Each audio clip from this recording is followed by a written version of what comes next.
Hola, bienvenidos a temas de derecho, algo de la materia de derecho constitucional. Hoy veremos los conceptos de constitución. Sin embargo, empezaremos con las fuentes del derecho constitucional. Bueno, en las fuentes de derecho constitucional sería la historia, hablaríamos de la historia tal vez de esa nación, así como leyes políticas y constitucionales, e inclusive constituciones anteriores, como lo puede ser la promulgada en 1857, que tiene gran similitud o es una base de nuestra actual constitución de 1917. Asimismo, la jurisprudencia constitucional, esos criterios también de los estudiosos del derecho, que es la doctrina, así como la costumbre, puede ser una fuente del derecho constitucional. Cabe mencionar que dada la globalización, también el derecho comparado constitucional, pues es la adecuación a esos cambios a nivel mundial de nuestra constitución.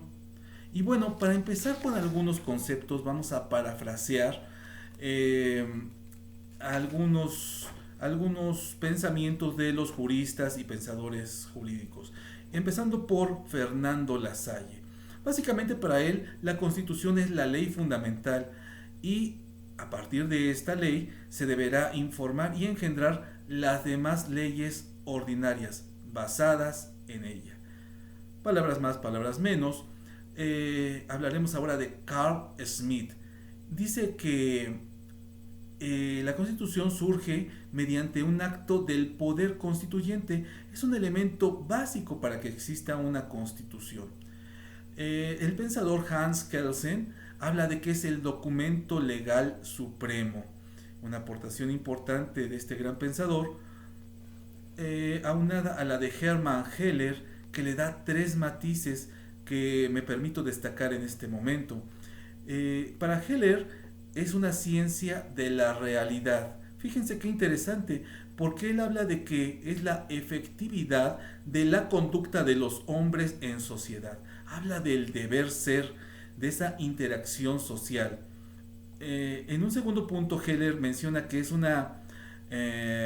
trascendente, es una constitución jurídica destacada. ¿Por qué?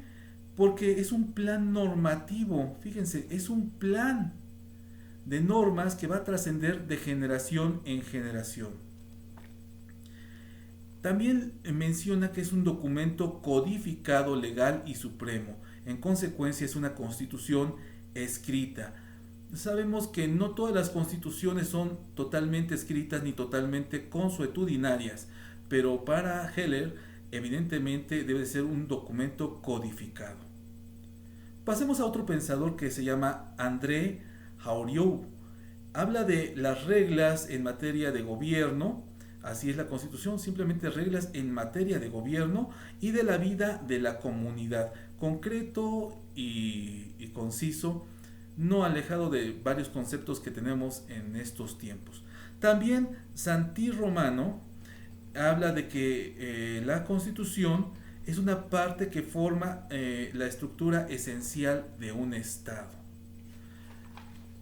Pasamos ahora a Eric Kaufmann, que habla de que son fuerzas éticas de un pueblo para expresar un orden legal. Este pensador, Eric Kaufmann, quiero decir que lo ve en este sentido más, pues un poquito más puro, más noble, hablando de esa cuestión de hacer las cosas correctas plasmadas en un documento legal. Es muy interesante. Por otra parte, Georges Bourdieu habla de que es el estatus del poder político convertido en instituciones estatales. Aquí habla más que nada de ese poder que está plasmado en instituciones, básicamente. Así es como ve la Constitución. Ahora, Luis Sánchez Agesta, otro jurista destacado, habla de que es una garantía contra la extralimitación de poder por parte del Estado. Y hace mención de que en la Carta de Magna de 1215 es surge esa garantía que tienes como ciudadano contra el Estado, ¿no? De que el Estado tendrá que atenerse a la ley y la Constitución te protege como ciudadano. Bueno, otro pensador, Manuel García Pelayo, nos dice que es una expresión del Estado liberal burgués. Pero también habla de que tiene una óptica tradicional y sociológica. Podríamos hablar de esa cuestión cultural de un país.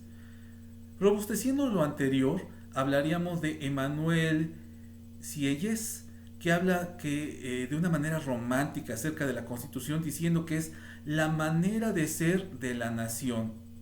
Ahí está plasmada la manera de ser de una nación. Y cabe mencionar que en nuestra Constitución vemos artículos muy específicos que hablan de ese sentir nacional, de esa manera de ser. También Karl Lowenstein habla de que la Constitución es una Constitución real u ontológica. ¿Por qué? Porque es el ser de cada sociedad, es la cultura social y es una forma de conducta reconocida. Vemos que estas dos similitudes de las definiciones que acabo de mencionar habla de cómo se comporta una sociedad y cuál es su sentir.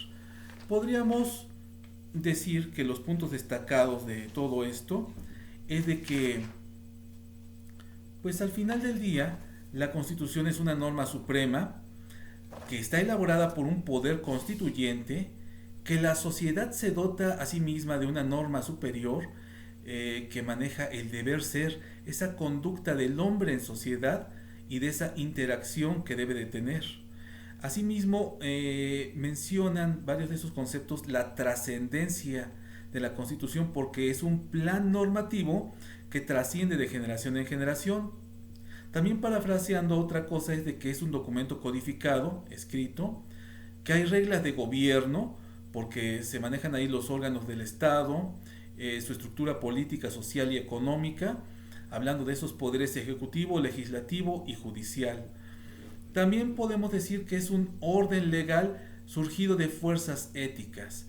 Sí es importante mencionar que podríamos ligarlo con el justnaturalismo y también con los derechos humanos. Podríamos hablar también de que se dota de poder político a instituciones, es garantista, ¿por qué? Porque te da esa garantía contra la extralimitación de poder por parte del Estado, y también podemos decir que es la manera de ser de una nación.